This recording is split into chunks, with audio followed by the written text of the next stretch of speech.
Je vous remercie pour votre présence ce soir pour la conférence mensuelle sur le call du Discord. Je vais aborder un sujet délicat peut-être que j'ai intitulé donc Usage de la force et violence à lumière légitimiste. Un article devrait paraître la semaine prochaine sur ce sujet sur Vexia Gallier, résumant un peu ce que je vais dire aujourd'hui. Pourquoi donc comme d'habitude ça sera une présentation entre une demi-heure et une heure, et puis laisser la place aux questions. Pourquoi avoir abordé ce sujet d'abord? C'est un sujet délicat, mais qui est, il me semble, tout à fait important à notre époque, puisque nous vivons dans une sorte de hiatus permanent entre une sorte de monde qui se veut bisounours et en pratique un monde excessivement violent,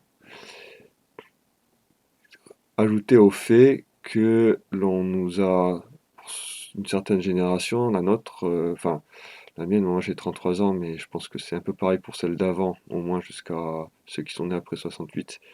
Et je sais pas vraiment jusqu'à quand chez les plus jeunes, mais où on nous enseigne que toute violence est mauvaise aussi en même temps. Donc il y a une sorte de plusieurs choses qui se contredisent là-dedans, hein. D'une part, on nous dit qu'il faut être des sortes de non-violents complets. En même temps, on vit dans un monde qui est de plus en plus violent et nous en avons certainement subi les uns et les autres. Et j'inclus évidemment les violences morales que peuvent être euh, la recherche d'un emploi, le chômage, les insultes dans la rue pour diverses raisons, les, les violences faites par l'administration, les pressions morales, enfin tout ce que vous voulez. Bon. Et alors, d'abord, donc, j'aimerais commencer par euh,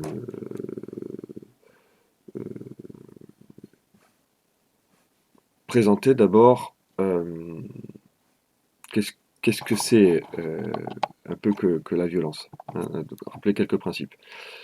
Donc, juste pour finir mon introduction, hein, donc j'aimerais bien mettre en évidence cette sorte de contradiction dans laquelle on vit, ou plutôt que nous pouvons constater avec des choses contradictoires.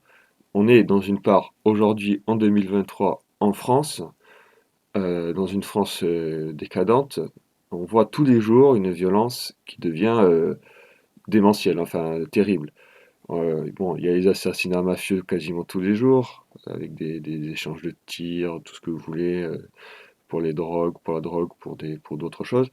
Des assassinats passionnels, mais encore, disons que ça, c'est pas forcément étonnant, mais on commence à voir même dans une France chrétienne quelque chose qui, ça faisait longtemps qu'on n'avait pas vu, des assassinats quasiment sacrificiels, avec l'histoire de la petite Lola, par exemple, des mutilations d'animaux pour des rites, comme pour les chevaux à qui on arrachait des yeux, des organes, des choses comme ça.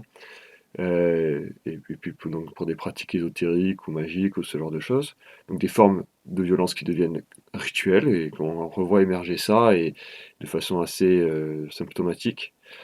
Aussi la dureté qui devient habituelle des combats de rue, dans les manifestations, des dégradations, des cassages automatiques, des réactions policières qui deviennent de plus en plus dures, et en particulier contre les faibles. Donc on a tous en mémoire, peut-être certains même l'ont vécu, bah, je sais pas, les répressions pendant les Gilets jaunes, ceux qui se sont fait crever des yeux, des choses comme ça, enfin des jeunes femmes qui se sont fait crever les yeux. Hein. Donc ça, c'est des faits que malheureusement nous vivons dans notre chair de façon de plus en plus commune. Et de l'autre côté, il y a toujours ce discours officiel, donc dans ce degré de dans cette actualité, dans ce degré de violence qui devient de plus en plus habituel, dans ce désordre général imposé par les républiques, ben que ça, ce que nous vivons à l'heure actuelle, c'est la génération qui suit, enfin c'est les fruits de cette époque, donc dans les années 80, 90, 70, 80, 90, où c'était les années 68, donc la paix, l'amour, tout le monde est gentil, tout le monde va faire la paix, on est tous bisounours, il n'y a plus de violence, et il faut supprimer toute la violence. La seule violence légitime, c'est celle de l'État, et encore, on supprime la peine de mort, il n'y a même plus de violence légitime de l'État. Il faut qu'il n'y ait plus un acte dit de violence, et partout dans la société, à commencer par, ce qui est public et jusque dans la sphère privée, donc pour l'éducation des enfants, plus de correction, la fessée est interdite, etc. Donc on a, et, et résultat des courses, on est en 2023 et où on a une violence absolument phénoménale et qui se trouve son expression pour ceux qui connaissent un peu la filmographie récente, euh, qu'on trouve de plus en plus prégnante aussi, je trouve, dans les films, séries et choses contemporaines avec une évolution assez symptomatique, mais qui est certainement assez inquiétante sur cette, je n'aime pas utiliser le mot banalisation, mais sur cette prolifération d'une violence qui n'est plus païenne, qui n'est plus chrétienne et qui est tout à fait païenne. Donc d'abord, premièrement, j'aimerais rappeler quelques principes. Et deux choses qui semblent normalement évidentes, mais qu'on oublie complètement aujourd'hui, c'est que premièrement, toute force, enfin tout usage de la force n'est pas forcément une violence, et toute violence n'est pas forcément mauvaise. Et la chose la plus simple, c'est quand il s'agit d'extirper le mal et le vice, en particulier contre soi-même, ou pour soi-même, par soi-même, la violence est un grand bien nécessaire. Et donc là, je vais juste citer quelques phrases de l'Évangile qui sont connues, mais que bizarrement on n'entend pas forcément beaucoup aujourd'hui. Donc Matthieu, chapitre 11, verset 12. Or, depuis les jours de Jean-Baptiste jusqu'à maintenant, le royaume des cieux se prend par violence, et ce sont les violents qui s'en emparent. Donc pour aller au ciel, il ne faut pas être mou. Encore Matthieu, donc chapitre 10, 34-38. Ne pensez pas que je sois venu, donc c'est Jésus qui parle, ne pensez pas que je sois venu apporter la paix sur la terre. Je ne suis pas venu apporter la paix, mais le glaive. Car je suis venu. Donc le glaive, ça représente aussi les épreuves, les tribulations. Hein. Car je suis venu séparer l'homme d'avec son père, et la fille d'avec sa mère, et la belle-fille d'avec sa belle-mère, et l'homme aura pour ennemi ceux de sa propre maison. Celui qui aime son père ou sa mère plus que moi n'est pas digne de moi, et celui qui aime son fils ou sa fille plus que moi n'est pas digne de moi. Celui qui ne prend pas sa croix et ne me suit pas n'est pas digne de moi. Celui qui conserve sa vie la perdra, et celui qui aura perdu sa vie à cause de moi la trouvera. Voilà, c'est encore une autre citation. Donc là, c'est encore Matthieu, chapitre 18, 3, 11. En vérité, je vous le dis, à moins que vous ne vous convertissiez et que vous ne deveniez comme des petits enfants, vous n'entrerez pas dans le royaume des cieux. C'est pourquoi quiconque se rendra humble comme cet enfant sera le plus grand dans le royaume des cieux. Et quiconque reçoit en mon nom un enfant comme celui-ci me reçoit moi-même. Mais si quelqu'un scandalise un de ces petits qui croient en moi, il vaudrait mieux pour lui qu'on suspendît à son cou une de ces meules qu'un âne tourne et qu'on le plongeât au fond de la mer. Malheur au monde à cause des scandales, car il est nécessaire qu'il arrive des scandales, mais malheur à l'homme par qui le scandale arrive. Si ta main ou ton pied te scandalise, coupe-le et jette-le loin de toi. Il vaut mieux pour toi entrer dans la vie, manchot ou boiteux, que d'avoir 2 mains ou 2 pieds et d'être jeté dans le feu éternel. Et si ton œil te scandalise, arrache-le et jette-le loin de toi. Il vaut mieux pour toi entrer dans la vie n'ayant qu'un œil, que d'avoir 2 yeux et d'être jeté dans la géhenne de feu. Gardez-vous de mépriser chacun de ces petits, car je vous dis que leurs anges dans le ciel voient sans cesse la face de mon Père qui est dans les cieux. Car le Fils de l'homme est venu sauver ce qui était perdu. Et une dernière, qui est Luc, chapitre 22, verset 36. Donc c'est juste avant la passion, avant l'agonie. Et Jésus dit, et il leur dit, lorsque je vous ai envoyé sans sac, sans bourse et sans chaussures, vous a-t-il manqué quelque chose? Ils répondirent, les apôtres, rien. Il ajouta: « Mais maintenant, que celui qui a un sac le prenne, et une bourse également, et que celui qui n'en a point vende sa tunique, et achète une épée. » Voilà. Voilà, donc c'était juste quelques citations, mais pour montrer que le bisounoursisme n'est pas catholique, hein, et n'est pas chrétien, et n'est pas évangélique. Et après, donc, il faut bien comprendre que cette violence chrétienne qui existe n'est pas la violence païenne que nous vivons aujourd'hui.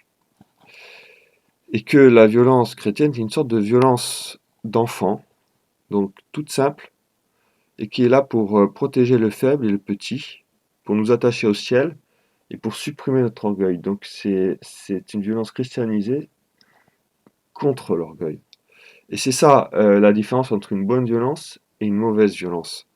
La mauvaise violence, quel que soit le but proposé, alors si le but proposé est mauvais, c'est évident que c'est une mauvaise violence, mais même si le but proposé euh, peut être légitime, une mauvaise violence sera mauvaise quand elle est habitée par l'orgueil, l'envie, les passions, donc tournée vers soi. C'est pour imposer sa volonté, pour imposer sa volonté, parce qu'on se laisse aller aux passions, ou par orgueil, par amour-propre. Et cette violence-là, peut être collective, cette violence, mauvaise violence collective. Cette mauvaise violence, qui peut être mauvaise individuellement, elle peut aussi exister de façon collective. Ça veut dire que, pour le dire d'une autre façon, c'est que l'égoïsme individuel existe, mais il y a aussi des égoïsmes de groupe. Par exemple, l'égoïsme familial, ça sera une sorte de clanisme. Euh, donc le clan contre le reste du monde, et on favorise toujours le clan, même quand c'est absurde. C'est un peu le village primitif, si vous voulez, ou le fonctionnement de clan à la païenne. L'individualisme national existe, ça s'appelle le nationalisme. Quand contre toute justice ou toute raison, on va forcément favoriser son pays quoi qu'il arrive, même si c'est même quitte à tuer des faibles, à ne pas protéger les faibles extérieurs, voilà, à ne pas vouloir faire se sacrifier. C'est comme l'individualisme personnel, mais pour un groupe.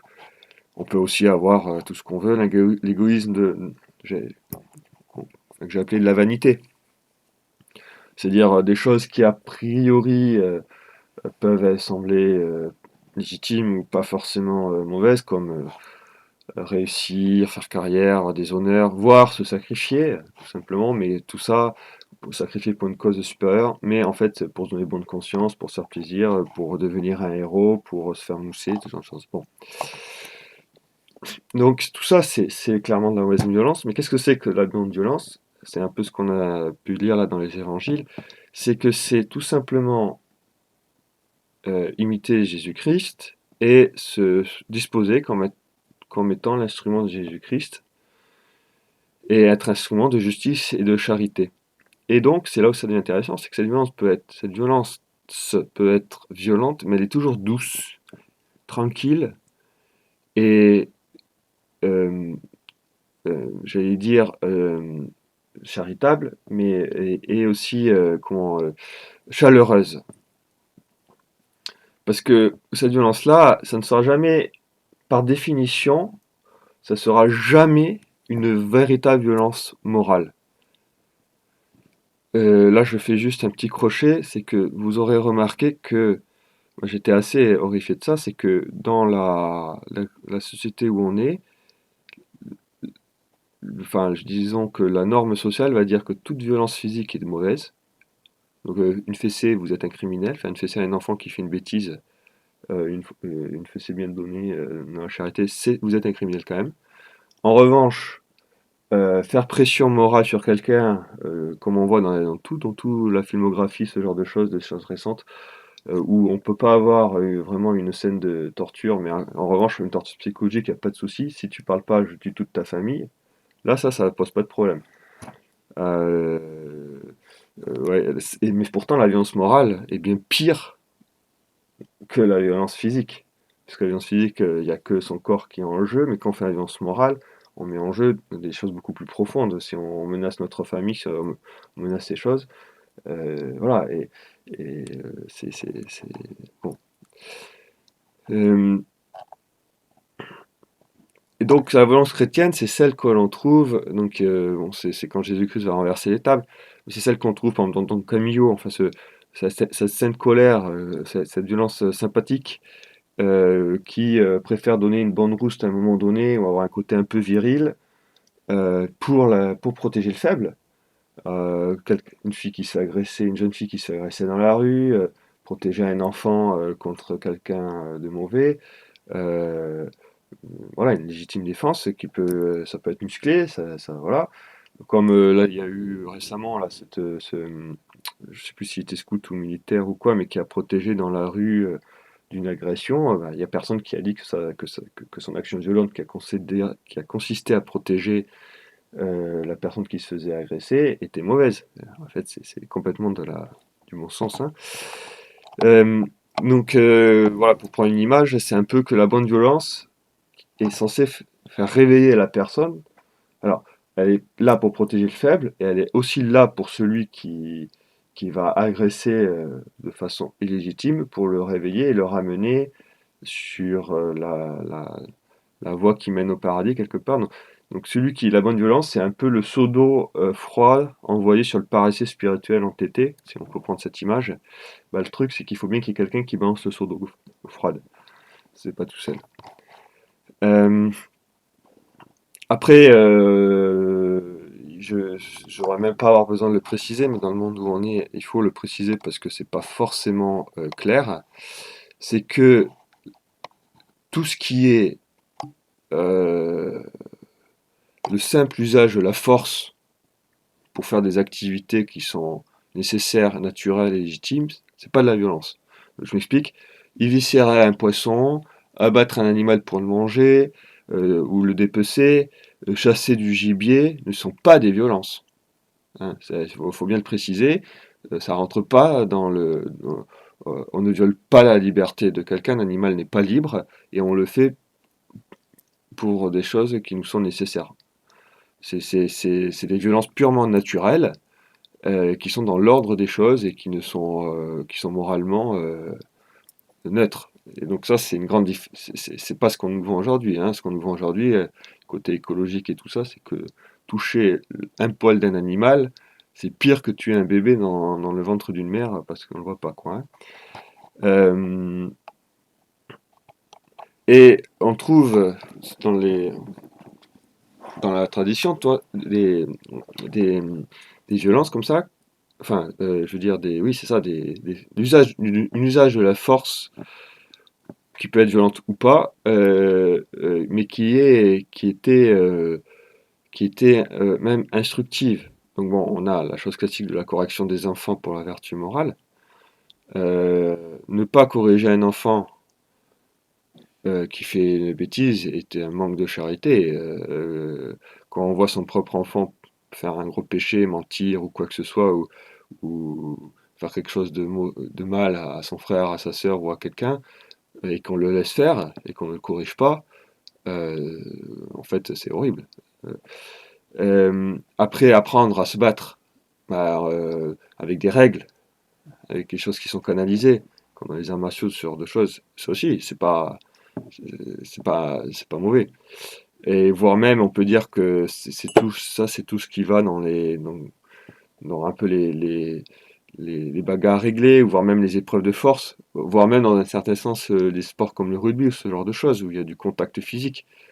Euh, Certains diront que c'est violent, mais c'est pas violent parce que c'est réglé. Et si on fait les choses dans les règles, il n'y a personne qui se blesse.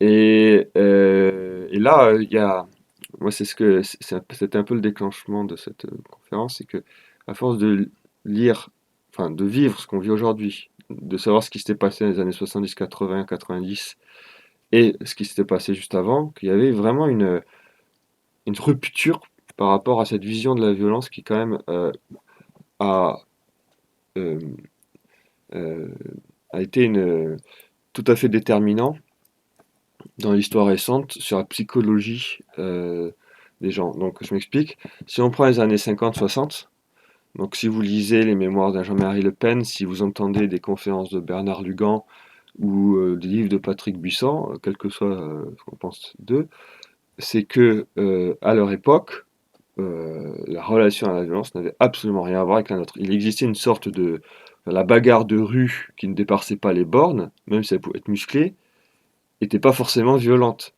Aller se friter avec un communiste ou se bagarrer entre, enfin, cette sorte de bagarre virile, quoi, entre hommes, hein, pas avec des femmes ou je sais pas quoi, pour protéger l'honneur d'une femme ou de son nom, des bagarres de village par exemple, entre villages, euh, était largement accepté et la police ne venait pas se mêler de ça tant que ça dépassait pas les bornes et certaines bornes, il y avait certaines règles, certains codes de l'honneur et ça n'empêchait pas après de se raccommoder avec la personne avec qui on s'était bagarré et de repartir sur un meilleur pied quoi, comme un peu crever l'abcès.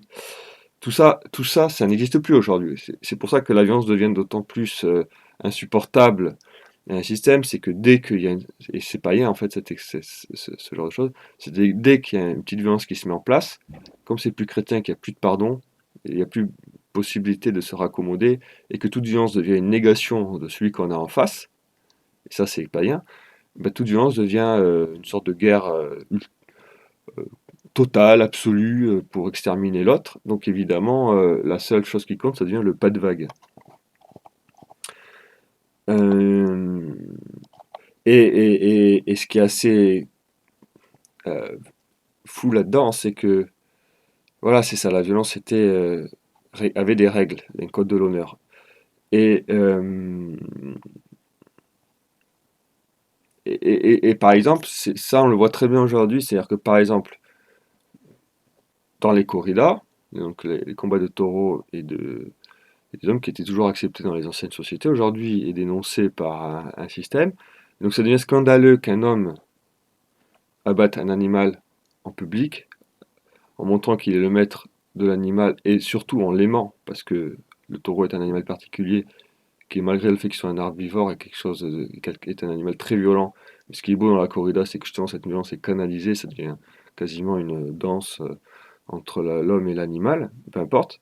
Là, ça ne va pas. Et en revanche, massacrer un fœtus sans que personne le voie, dans le velours, ou plutôt dans le silence aseptisé d'une clinique ou avec une pilule, là, il n'y a pas de problème. Et pourtant, où est la violence?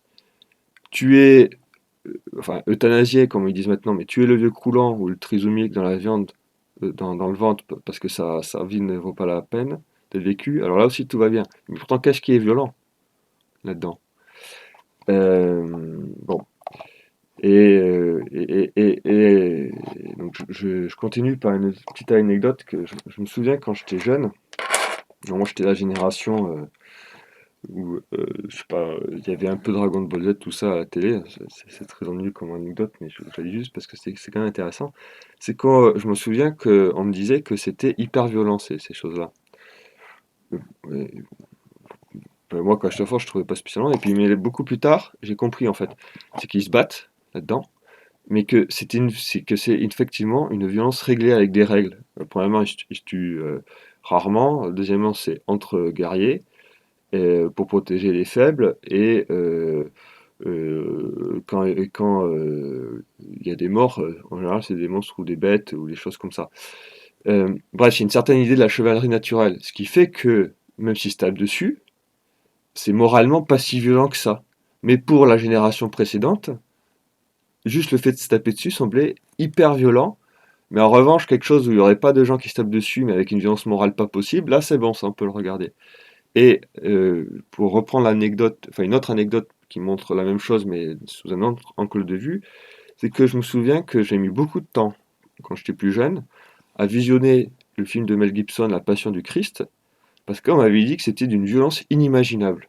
Et bah, ça m'avait des gens de conscience, et je me dis, bon, je vais peut-être pas le regarder, ça va me choquer, je sais pas quoi. Finalement, j'ai quand même regardé, et là je me suis dit, mais c'est pas du tout violent ce film. La Passion du Christ est décrite de façon clinique, on voit tout, mais ce n'est pas violent moralement. C'est même, au contraire, quand on regarde ce film, on est pris par la charité du Christ, qui accepte sa croix et qui aime sa croix, qui aime sa passion. Et il n'y a rien de choquant dans ce film, rien du tout. Et là, et ça a été aussi un déclencheur pour se rendre compte que ce dégoût de la violence physique n'a rien à voir avec ce dégoût de la violence morale. Et que ces choses sont complètement différentes et de nature différente. Et donc, pour continuer l'analyse un peu filmographique, enfin psychologique de ce qui s'est passé, je me suis rendu compte d'une autre chose. Je suis tombé un peu là par ça par hasard, parce que moi je suis pas de cette génération, c'est la génération avant moi, mais je pense que vous savez ou vous savez pas, mais dans les années 80, la jeunesse française a été, on lui a lavé le cerveau, non seulement avec l'école, mais il y avait ce qui s'appelait le Club Dorothée. Moi je suis pas de cette génération, je suis de la génération juste après. Je n'ai jamais regardé le Club Dorothée quand j'étais petit, ça finissait quand moi je commençais à regarder, tant mieux. Mais donc je pensais que c'était juste enfin, des émissions pour jeunesse qui diffusaient des choses pour les enfants, mais après coup, par hasard, j'ai un peu regardé et je me suis rendu compte que c'était quelque chose de fou, ce machin. C'est que c'était sous couvert d'aspect franchouillard, destiné aux enfants de la France un peu profonde, lambda, campagnarde, qui se passait d'ailleurs le mercredi après-midi à la place du catéchisme. Hein. Pour ça, c'est un ami un peu plus âgé qui me disait ça, c'est que c'était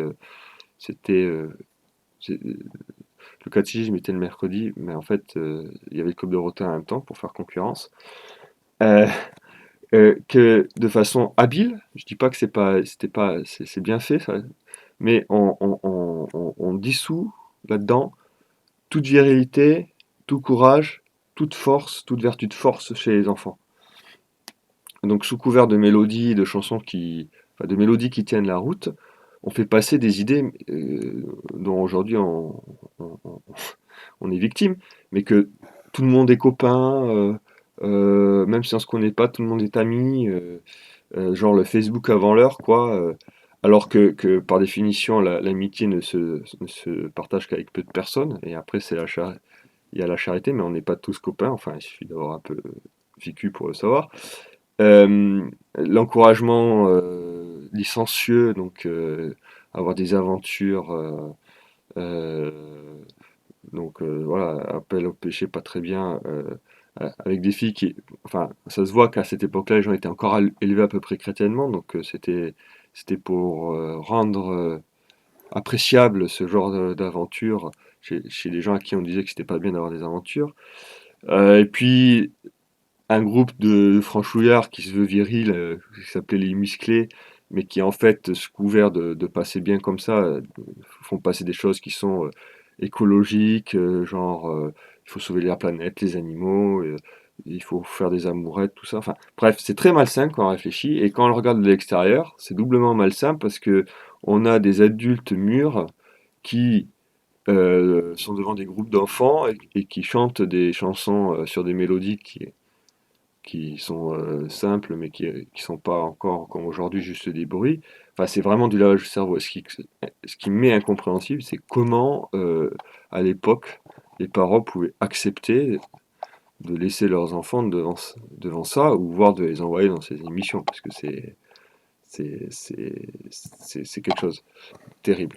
Et donc, ce qu'on se rend compte là-dedans, c'est que dans cette non-violence affichée, cette non-violence de principe idéologique, est une violence, en fait, est une violence terrible. Parce qu'en supprimant la force, la virilité et toutes les barrières de sécurité qui existaient, on invite les moutons à s'engouffrer sur le chemin qui les mène au gouffre. Et c'est même quelque chose qui est pire, on les laisse à eux-mêmes. C'est-à-dire, c'est comme si on abandonnait un enfant au milieu de la forêt et dans une forêt qui est remplie de loups. Celui qui l'abandonne ne fait que faire descendre l'enfant, enfin ne fait que mettre l'enfant là-bas, et donc il ne voit rien après, il repart tout de suite. Il ne le tape pas, si vous voulez, l'enfant, mais mais après l'enfant va se faire dévorer de façon horrible dans cette forêt noire. Et c'est bien l'adulte qui l'a abandonné là qui en est responsable. Au fond, la non-violence révolutionnaire telle qu'on nous l'a prônée depuis des décennies, c'est ça en fait. C'est tant qu'on voit pas ce qui se passe, ça va. mais elle est en fait d'une violence inouïe. Et aujourd'hui, on en mange les fruits en pleine tête. Et, euh, et ce qui est assez paradoxal, mais en fait qui ne l'est pas, c'est que face à cette non-violence de principe, ben, on a la résurgence d'une violence euh, maléfique, diabolique, qui est gratuite et pour elle-même. Et donc ça se voit vraiment dans les films du style de Kubrick, par exemple, avec ça, à l'échéance de la Passion du Christ. Euh, Comme c'est culturel, ça on pourrait le regarder, on ne sait pas pourquoi, alors que la violence qui est décrite là-dedans, mais c'est malsain au possible. C'est la violence gratuite de la folie, du mal pour le mal, de la raison mise au service de la folie pour faire du mal, et tout le style des films d'horreur, de ces violences sans raison, sans compréhension, désespérantes, malfaisantes, voilà, qui explosent. Euh, et pour continuer un peu cette, euh, cette exposition là, de comment la violence est représentée dans les choses plus récentes, c'est que dans un pastiche de films d'espionnage récent, enfin relativement récent, j'étais aussi affolé par la présentation d'une violence qui était encore à la limite pire que cette violence malsaine, c'est-à-dire qu'il y a une violence qui devienne légère. Euh, En gros, tout le monde se fait massacrer, quand on regarde ça, c'est tourné d'une façon que c'est même pas. Enfin, on n'a pas l'impression que des gens meurent, comme si personne ne mourait, puisque de toute façon le héros survit et devient glorieux et triomphal, donc il peut tuer toute la planète tant qu'il survit et qu'il est triomphal, ça va. Enfin là, on est vraiment revenu à la violence païenne de base. On extermine l'ennemi, on a tué tout le monde, mais on est triomphal, donc tout va bien. Enfin, voilà. Et ça, de voir que ce genre de violence devient de plus en plus normal dans les productions cinématographiques, télégraphiques, tout ce que vous voulez, est très inquiétant, parce que ça veut dire que pour la génération la plus jeune, bon, ce genre de violence est redevenu complètement normal, cette violence païenne. Et c'est un peu, je pense, que ce que commence à apparaître dans la société, hein, et dans toutes les choses que l'on voit. Et je vais finir avec ça, c'est que, pour le coup, là, j'en ai eu parlé, mais là, je passe un peu cette conférence sur un peu des films. Un autre film de Mel Gibson, c'est Apolaptico. Et il y a aussi un autre film que je ne conseille pas franchement, parce qu'il est un peu dur, mais en fait, d'un point de vue ethnographique, c'est quand même assez juste, c'est The Northman. Et ces deux films décrivent donc la violence aztèque d'une part, et la violence viking païenne d'autre part, et de façon assez exacte. Mais finalement, c'est ce c'est ce qui nous attend quelque part. C'est ce qu'on vit depuis 40 ans, pour le résumer de façon hyper brutale. C'est la paganisation de la violence à partir d'une violence qui était chrétienne, donc virile, pour la justice, et charitable et douce. Donc on a d'abord détruit cette violence chrétienne par une non-violence idéologique, et ensuite, une fois que la violence chrétienne est détruite, la non-violence idéologique est contre nature, donc la violence revient, mais une violence qui devient païenne, et je pense qu'on est en train de vivre ce basculement. J'espère que ça va s'arrêter. Rien n'est donné dans l'avenir, hein, ça dépend de nos conversions et nous de notre bon combat, évidemment, et d'une bonne violence.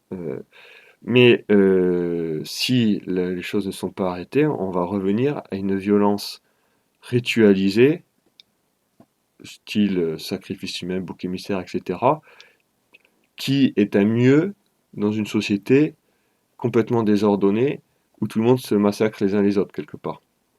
Voilà, c'est pas génial, mais c'est un peu la logique de ces sociétés païennes primitives hyper violentes qui ritualisent la violence en acceptant des choses qui deviennent terribles, euh, mais qui préfèrent soit tuer d'autres personnes en face pour pas s'entretuer entre eux, soit de temps en temps mettre un bouc émissaire en place, soit avoir des rites complètement bizarres de possession diabolique ou des trucs comme ça. Enfin bon. Euh, donc, Euh, Ce que j'aimerais terminer, et donc j'aimerais conclure, je vais conclure et puis on passera aux questions, c'est que il faut être, euh, faut juste revenir, faut se convertir en fait, hein, avoir du bon sens d'une part et se convertir d'autre part, c'est-à-dire, moi je pense que nous, une génération, vu ce qu'on vit, on est sorti de cette non-violence bisounours, ça c'est plutôt une génération plus ancienne qui a du mal avec ça. Mais que, enfin, juste du fait du principe de la réalité, nous, on sait très bien que le monde est violent, c'est pas bisounours et tout ça, c'est comme ça. Mais à nous de ne pas tomber dans la logique païenne de cette violence et de retrouver une violence chrétienne, donc qui est, euh, qui est nourrie par la charité et la charité qui est elle-même ne peut exister de façon vraiment chrétienne que sur la justice, et la justice faite et protégée, donc protéger le faible, ne pas accepter les mensonges, être ferme, viril, et être euh, stable comme du roc, et voilà, ne pas se laisser balayer par les menaces, la violence extérieure, dans une violence qui devienne douce finalement, hein. C'est un peu, vous voyez, quand il y a la violence du rosaire, j'allais dire, quand il y a par exemple une exposition blasphématoire et qu'on vient prier devant et qu'on s'agenouille et qu'on fait un rosaire pendant plusieurs heures et qu'on ne bouge pas, euh, pour certains, c'est très violent. Et dans un sens, c'est violent, mais ça, c'est la violence chrétienne. Une violence qui est douce en fait et qui ne fait que afficher la vérité, que afficher Jésus-Christ. Parfois, il faut utiliser la force, hein, selon notre rôle, notre mission, hein. Donc c'est un roi de France qui devient roi, il a le droit d'utiliser la force pour protéger le bien commun. C'est ce que ont fait tous nos rois. Saint-Louis est bien allé en croisade, il punissait bien les criminels, tout en étant charitable, mais tout ça il le faisait, hein. Et voilà. Et pour finir, je prendrai un autre thème, euh, enfin une illustration, disons. C'est, vous voyez, l'histoire de tirer sur le peuple. Genre, il ne faudrait pas tirer sur le peuple. J'ai réfléchi à cette expression parce que c'est quelque chose qu'on entend et même dans nos milieux légitimistes. Et donc c'est pas pour parler de Louis XVI, mais vous voyez quand il y a eu les émeutes, et alors il y a certains qui vont dire qu'il fait de l'art parce qu'il n'a pas tiré justement sur les émeutiers. Je ne vais pas entrer dans ce débat parce que je pense que c'est beaucoup plus compliqué que ça, que Louis XVI l'aurait certainement bien fait, mais que de toute façon, au moment où il fallait le faire, il pouvait plus le faire parce que tout simplement son armée ne lui obéissait plus vraiment. Donc plutôt que risquer de dire un ordre auquel on n'obéissait pas, il valait mieux rien dire. Mais surtout, ce que je voulais dire là, c'est faut-il tirer sur le peuple? Et en fait, ce qui est drôle, c'est que ça veut rien dire cette phrase. Le peuple n'existe pas. Enfin, le peuple ne veut rien dire dans cette phrase-là. Et en fait, quand on commence à dire il faut pas tirer sur le peuple ou il faut tirer sur le peuple, c'est déjà idéologique comme expression. Ça vient à paralyser les justes pour qu'ils ne fassent pas usage de la force, même quand il s'agit de protéger les faibles ou le bien commun. Parce qu'en fait, on ne tire jamais sur le peuple, on tire sur des gens. Et la seule question à savoir, c'est que si, par exemple, c'est un prince légitime qui a le devoir de faire justice et de protéger le bien commun. La question est de savoir si les gens qui sont en face sont des rebelles qui mettent en danger le bien commun ou pas, et si oui, s'il est possible de les arrêter par d'autres moyens que l'usage de la force. C'est les deux seules questions. Mais si c'est vraiment des rebelles qui mettent en cause l'ordre institué et le bien commun, et s'il n'y a pas d'autre moyen de les arrêter que l'usage de la force, il est tout à fait légitime de faire l'usage de la force, de façon chrétienne évidemment, on massacre pas tout le monde, mais il faut les arrêter, parce que le mal fait, c'est comme le scandale de l'histoire dans les évangiles, est bien plus grand que cet usage de la force, hein, voilà. Je ne vais pas refaire un cours de catéchisme sur l'usage de la force ou la légitimité de la peine de mort, ce genre de choses. Voilà. Donc, pour conclure, si on ne veut pas tomber dans la violence aveugle, païenne, diabolique euh, euh, d'une d'une société qui redevient primitive quelque part, eh ben, il va falloir user d'une force légitime qui remette de l'ordre, qui restaure, qui apaise et qui protège la justice et la charité. Et cette force légitime, qu'il faut prôner, qu'il faut exercer, n'est certainement pas de la mollesse et du laxisme. Et n'est certainement pas non plus cette violence païenne qui venge, etc. C'est le bras mis au service de Jésus-Christ, et c'est-à-dire de la justice et de la vérité, et pas pour son orgueil, pas pour des intérêts euh, euh, personnels ou de clan ou nationalistes, mais simplement pour la justice et la vérité. Et voilà. Et cette vertu de force est vraiment très importante aujourd'hui. Il faut la cultiver. Et c'est un élément important euh, pour nous restaurer et pour restaurer la France, c'est cultiver cette vertu de force. Voilà, je vous remercie pour votre écoute et je laisse, si vous avez des questions, des commentaires ou quoi que ce soit, n'hésitez pas.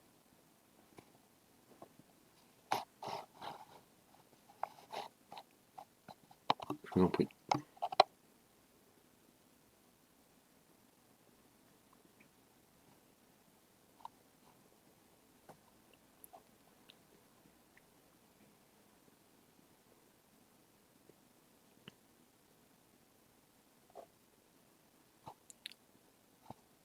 Vous pouvez évidemment aussi intervenir avec le micro hein, si vous préférez, il n'y a pas de souci.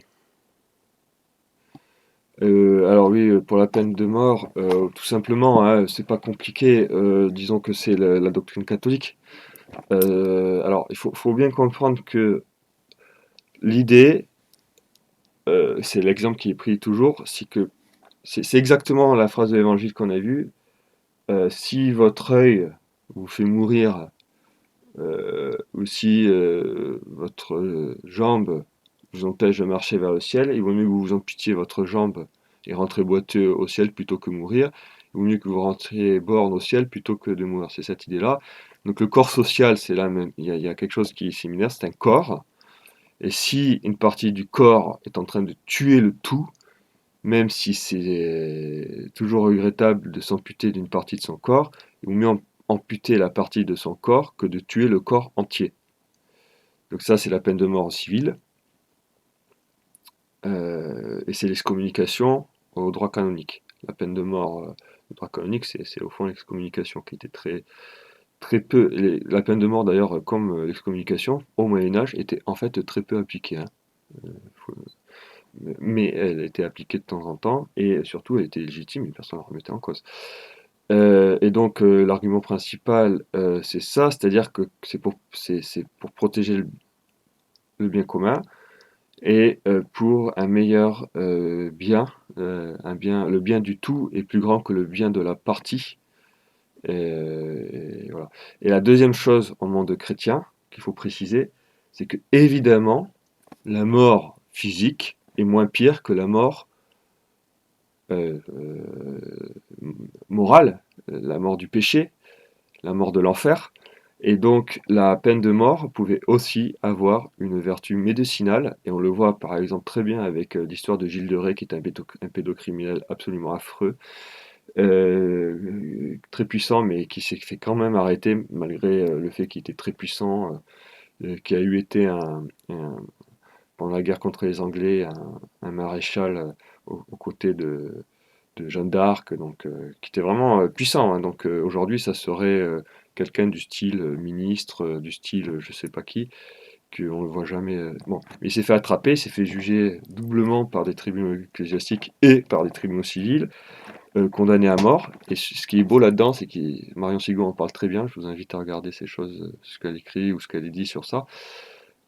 C'est que il a reconnu les faits, il s'est repenti, il s'est converti, et il était heureux de monter à l'échafaud. Et tous les parents de ces anciennes victimes l'ont pardonné.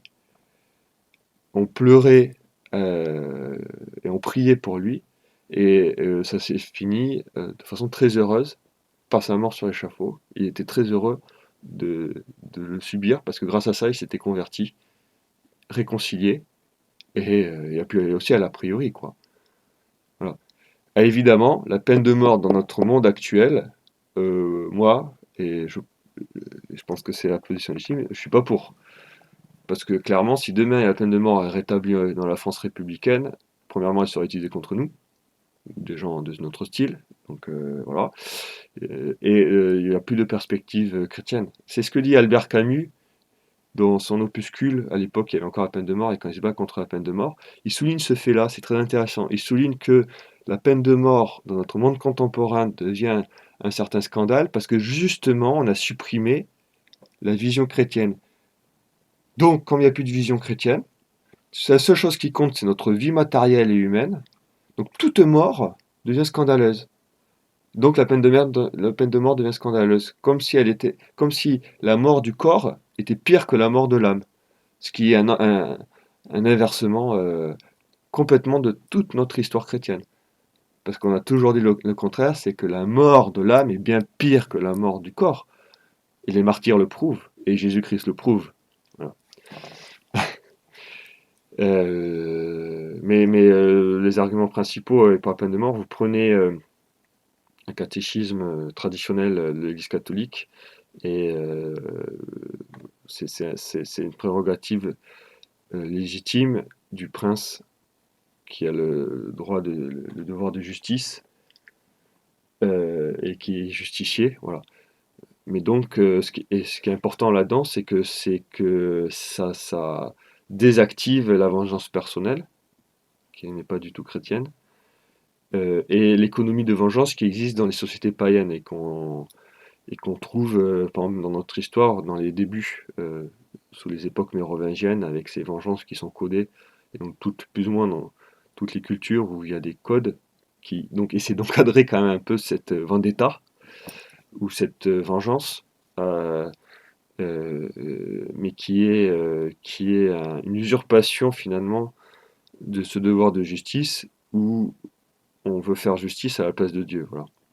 Et quand les choses reviennent dans l'ordre, c'est le prince qui fait justice euh, pour particulariser les commandements de Dieu et être un bon instrument, mais pas pour décider soi-même à la place de Dieu.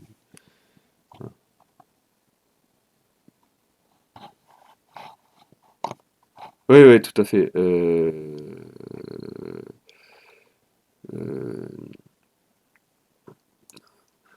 c'est pas autoriser la violence, c'est-à-dire que c'est un fait, quoi. Je veux dire que malheureusement, évidemment, au paradis terrestre, ouais, ouais. Ce qu'il faut dire, c'est que le scandale contemporain qu'on a contre la violence a quelque chose de vrai, dans le sens que si il n'y avait pas le péché, et si il n'avait pas eu le péché originel, il n'y aurait pas eu de violence comme ça.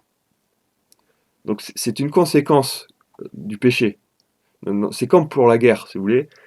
Euh, Voir dans un autre contexte l'esclavage, c'est pour ça que ça révolte notre esprit contemporain. Mais en fait, qui veut pas accepter le péché originel. Le problème, c'est que ces choses-là sont des conséquences du péché originel. Et malheureusement, c'est une réalité qui devient comme connaturelle à notre condition post-péché originel. Donc, quel que soit le temps ou l'époque, euh, ben, on a des mauvaises tendances, donc il y a de la guerre, donc il y a de la violence, donc il y a du péché. Et donc nous, on a des mauvaises tendances. Et donc il y a aussi cette violence légitime qui est nécessaire, c'est-à-dire que si on se bride pas, donc je sais pas, moi c'est les jeunes, et ça c'est quelque chose de naturel. Je veux dire, n'importe quelle religion ascétique, c'était pas dirigé vers Dieu ou quoi, donc ça c'était pas bon. Mais il y avait quand même cette connaissance ou cette conscience naturelle que si on se laisse faire comme on veut, ça donne pas des bonnes choses. Et donc, il vaut mieux se brider. Donc, c'est l'entraînement, quoi. C'est celui qui va s'entraîner pour un marathon pour devenir meilleur physiquement. C'est celui qui va jeûner ou avoir une diète très sévère pour vraiment contrôler son corps et pour développer ses facultés mentales, ce genre de choses, c'est naturel, en fait. Et c'est nécessaire et c'est bon. Et c'est évident, dans un certain sens. Voilà. Mais c'est clair que cette violence qui devient nécessaire pour remettre en ordre notre, notre passion, donc remettre l'intelligence et la volonté au-dessus du corps, parce que le corps a des tendances mauvaises, donc il faut le brider comme des chevaux qu'on met sur un attelage. Cette violence n'était pas nécessaire au paradis terrestre avant la chute. Mais c'est tout. Mais c'est pas parce qu'elle n'était pas nécessaire avant qu'elle n'est pas légitime maintenant. Voilà. Et la sagesse, et puis la morale et tout ça, c'est comment user charitablement et avec douceur de cette violence, en fait. Voilà. Parce que quand on n'est pas chrétien, en fait, cette violence est quand même usée, mais elle devient dure, cassante, euh, totalitaire, j'allais dire. Dans le sens où c'est un peu la peur du pas de vague que je disais, c'est que comme on a peur que tout le monde s'entretue si on laisse les gens aller à leur passion, on n'admet plus rien, plus de vagues, et même quitte à mentir, quitte à aller contre la réalité et la vérité, quoi. Donc ça devient celui qui dépasse, on lui coupe la tête directement. Euh, c'est un peu ce qui se passe depuis la Révolution dans l'époque moderne, mais c'est un peu ce qui se passe dans tous les mondes païens, c'est que on vacille entre des époques hyper totalitaires, avec une paix de façade où rien ne bouge, et une anarchie complète où tout le monde s'entretue, quoi. Mais voilà. Et après, les hommes essaient de trouver quand il n'y a pas la chrétienté, ils essaient de trouver plus ou moins des rustines pour réduire les pires euh, éclats, enfin les pires conséquences de ça, donc avec des règles, régler la vengeance, tout ça, mais personne ne va remettre en cause la vengeance. On essaie de régler la vengeance par des coutumes pour la rendre un peu moins pire. Euh, voilà, c'est des rustines pour essayer de s'en sortir. Mais ça règle pas le problème, parce qu'on ne remet pas en cause les principes, ce qui est impossible. Et on peut pas les remettre en cause sans la foi chrétienne, parce que c'est bien Jésus-Christ qui, là, nous remet tout en place, quoi. Et c'est lui notre phare.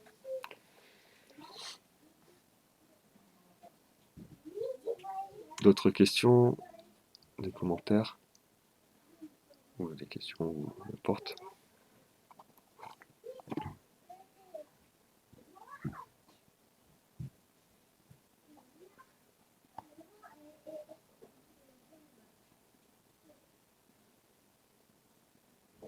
Et puis pour finir, peut-être aussi une autre chose, c'est que cette sorte de non-violence qui existait après 68, idéologisée, idéologisée, même si ceux qui la prenaient étaient d'autre part excessivement violents d'un point de vue moral, est une sorte de puritanisme contemporain aussi, qui ne veut pas reconnaître le péché en fait, quelque part, qui croit que l'homme est parfait. Une sorte de rousseauisme contemporain, on pourrait dire. Donc si l'homme naît bon naturellement, tout ce qui montre que c'est pas le cas, parce qu'on sait pas le cas, devient un scandale pour ces idéologues idéalistes. Donc on essaie de le supprimer, même si ça va contre tout bon sens, tout contre la réalité, etc. Bon, évidemment, ça marche pas. Et si pendant une époque ça a pu fonctionner, c'est simplement parce que la société était très chrétienne à sa base, en fait, c'est tout. Mais dès que la société commence à se déchristianiser, ça explose, quoi. Et c'est ce que je pense que malheureusement est en train de s'accélérer à l'heure actuelle, quoi.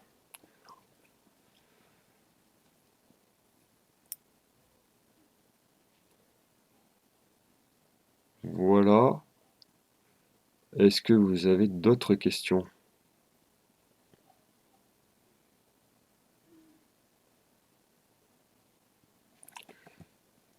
Si c'est bon, je propose qu'on conclue, et comme d'habitude, par par une courte prière.